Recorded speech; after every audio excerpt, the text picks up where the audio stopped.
ایک صاحب نے مجھے یہ ویڈیو بھیجی، اس پر تبصرہ کرنے کے لیے کہا ہے کہ اس کا جواب ریکارڈ کیا جائے. تو پہلے تو میں اس ویڈیو پہ مختصر تبصرہ کروں گا، اس کے بعد آپ کو یہ بتاؤں گا کہ کس طرح سے ایران کے اندر سنی مسلمانوں کی اکثریت تھی. سنی مسلمان یہاں رہا کرتے تھے، لیکن کس طرح سے شیعوں نے یہاں کے سنی مسلمانوں کے اوپر ظلم کیے، ان کو نکالا. اور صورتحال یہ رہ گئی ہے کہ اب صرف 8% سنی مسلمان ہیں ایران کے اندر، باقی سب کے سب وہاں شیعہ ہیں. تو یہ صورتحال ہے. بہرحال تھوڑا سا اس ویڈیو کو دیکھ لیں.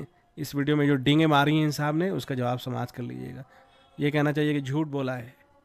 اب اگر سنی عوام کو بھڑکانا ہے شیعوں کے خلاف تو سنی وائزین کیا شروع کر دیتے ہیں؟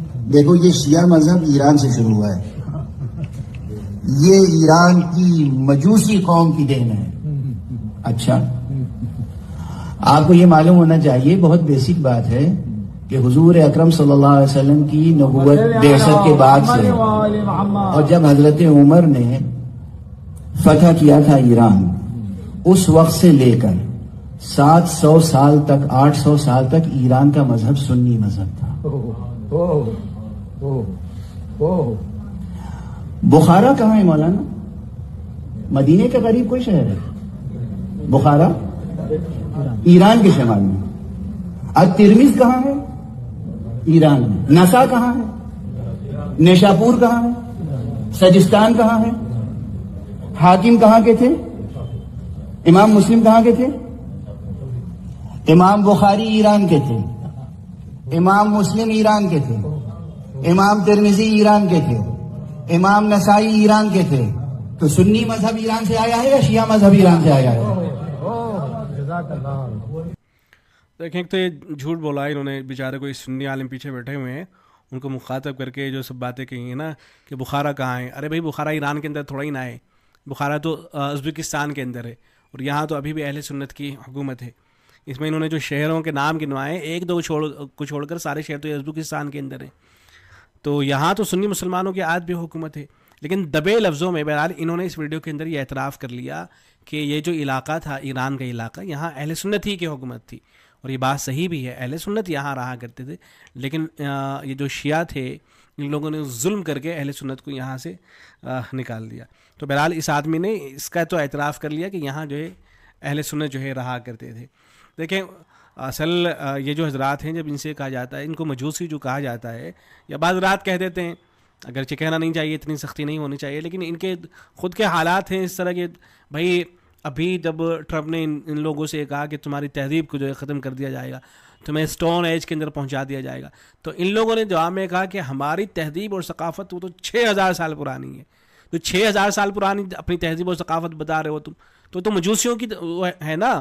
6000 سال سے جو حکومت چلی آ رہی ہے ایران کے اندر، جب اسلام سے پہلے تم مجوسیوں کی حکومت تھی نا، تو تم اب اس تہذیب پر خود فخر کر رہے ہو، خود فخر کر کے بتا رہے ہو کہ کوئی مسلمان چاہے وہ بخارا کا رہنے والا ہو یا ایران کے کسی شہر کے اندر رہنے والا ہو، وہ تو کھڑا ہو کر یہ تھوڑے نہ کہے گا کہ ہماری تہذیب جو ہے وہ 6000 سال پرانی ہے. کسی عرب عالم سے پوچھے، کسی ہندوستانی عالم سے پوچھے، وہ جتنے بھی علماء ہیں، اہل علم ہیں، وہ اپنی نسبت کرتے ہیں اسلام کی طرف.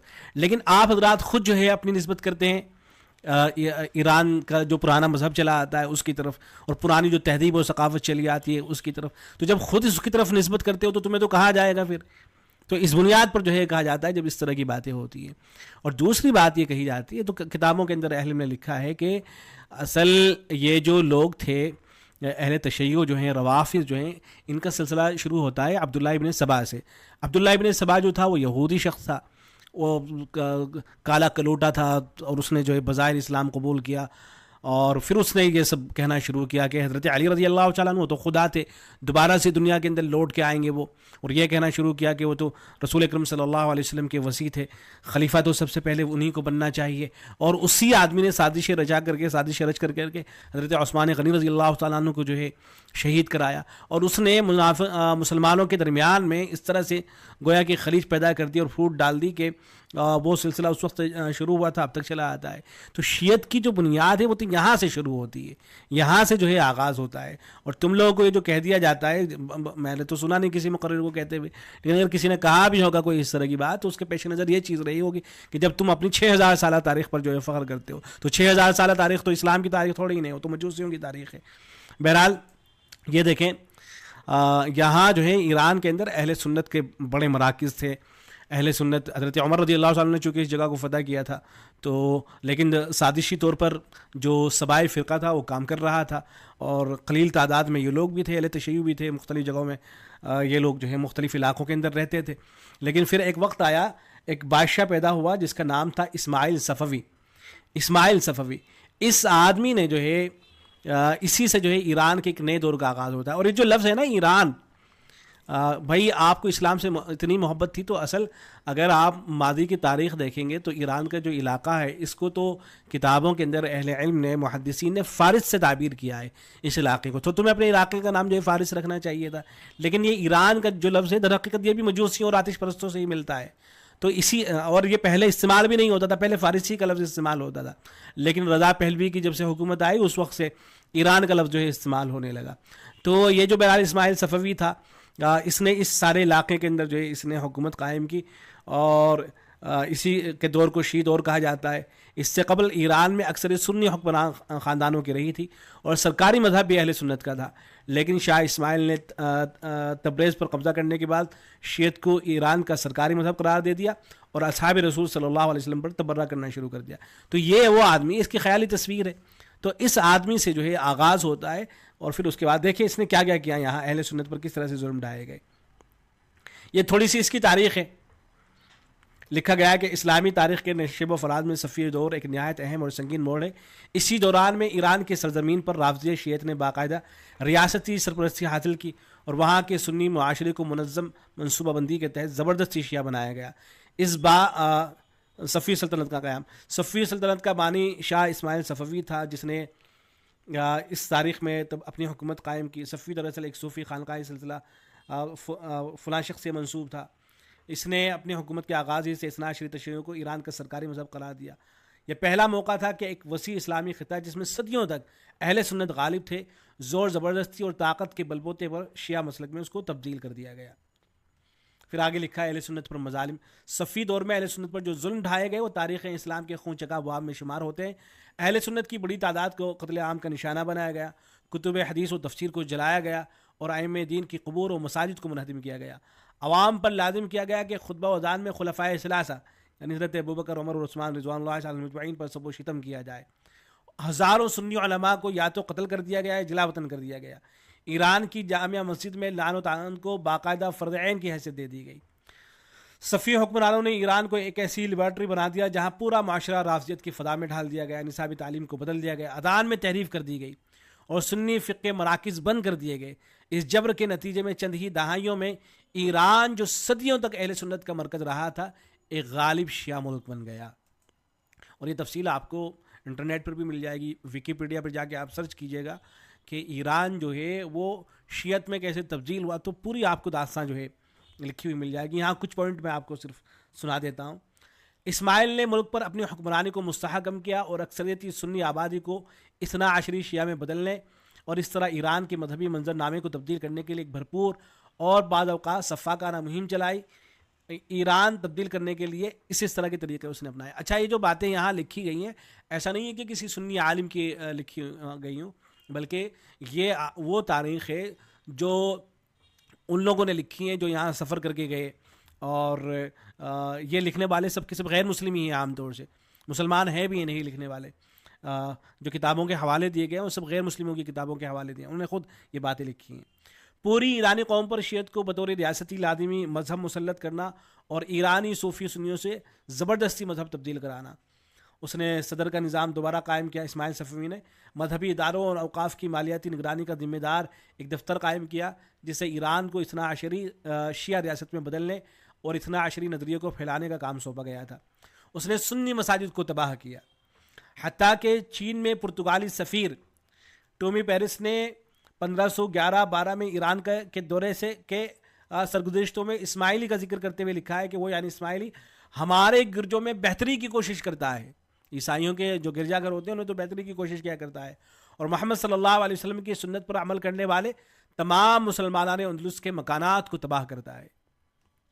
اس نے پہلے 3 سنی خلفاء ابو بکر, عمر, عثمان پر بطور غاصبین لعنت بھیجنے کی رسم تبرہ کو تمام مساجد میں نافذ کیا. نعوذ باللہ. سنی طریقت کو تحلیل کیا اور ریاستی سرپرستی میں شیعہ مزارات اداروں اور مذہبی آرٹ کی ترقی کے لیے اور شیعہ علماء سنی علماء کی جگہ لانے کے لیے سنیوں کے اثاثے کو اس نے جو استعمال کرنا شروع کیا. اس نے سنیوں کا خون بہایا, سنیوں کی قبروں اور مساجد کی بے حرمتی کی. آج شیعہ کو آپ دیکھیے گا کس طرح سے وہ سینہ کو بھی کرتے ہیں, روتے ہیں, چیختے ہیں, چلاتے ہیں اور کہتے ہیں کہ جو سعودی گورنمنٹ تھی, سعودی حکومت جو ہے, اس نے جو قبرستان تھا اس میں جو بعض صحابہ کے نام کی قبریں تھیں, ان کے اوپر قبے بنے ہوئے تھے, مزار بنے ہوئے تھے, ان سب کو منہدم کر دیا, ان سب کو اٹھا دیا گیا. تو اس کا رونا روتے رہتے ہیں اور بہت چیختے چلاتے ہیں, لیکن اپنی تاریخ کو نہیں دیکھتے ہیں کہ ان لوگوں نے کیا کیا تھا. کہ صفوی نے سنیوں کا خون بہایا, سنیوں کی قبروں اور مساجدوں کی بے حرمتی کی.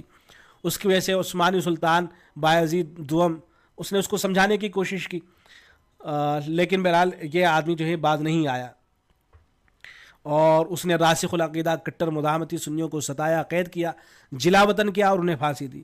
صفوی حکمرانی کے قیام کے ساتھ 26 ذی الحجہ کو خلیفہ عمر کے قتل کا جشن منانے کے موقع پر ایک بہت ہی مزاح خیز اور رنگین تقریباً میلے جیسی تعطیل رکھی گئی. گورنمنٹ کی طرف سے گویا کہ جس دن حضرت عمر رضی اللہ عنہ کی شہادت ہوئی تھی اس دن تعطیل رکھی جاتی تھی, چھٹی رکھی جاتی تھی اور ایک جشن منایا جاتا تھا. اس دن کی خاص بات یہ تھی کہ حضرت عمر رضی اللہ عنہ کی نعوذ باللہ پتلے پر لعنت کرنا, توہین کرنا اور بالآخر جلا دینا, یہ سب کام ہوا کرتے تھے. تاہم جیسے جیسے ایران اور سنی ممالک کے مابین تعلقات میں بہتری آتی گئی, تعطیل ختم کر دی گئی, کم از کم سرکاری طور پر. اصل یہ ہوا کہ جو بعد میں خامنئی آیا تو اس کے زمانے میں اس نے دیکھا کہ یہ اصل امت کا پوری امت مسلمہ کا لیڈر بننا چاہتا تھا, تو اس نے یہ کہا کہ ٹھیک ہے کوئی اس طرح کے کام نہیں کریں گے جس سے سنی مسلمان ناراض ہو. تو اس نے پھر ان چیزوں پر پابندی لگانی شروع کی کہ نہیں کسی کو برا بلا نہ کہا جائے, اس طرح کے فتوے بھی دینے شروع کیے. لیکن اس سے پہلے یہی سب کچھ ہو جا رہا, اور اس کا بھی جو مقصد تھا خامنئی کا وہ یہ تھا کہ کسی طرح سے جو ہے میں تمام امت مسلمہ کا جو ہے لیڈر بن جاؤں.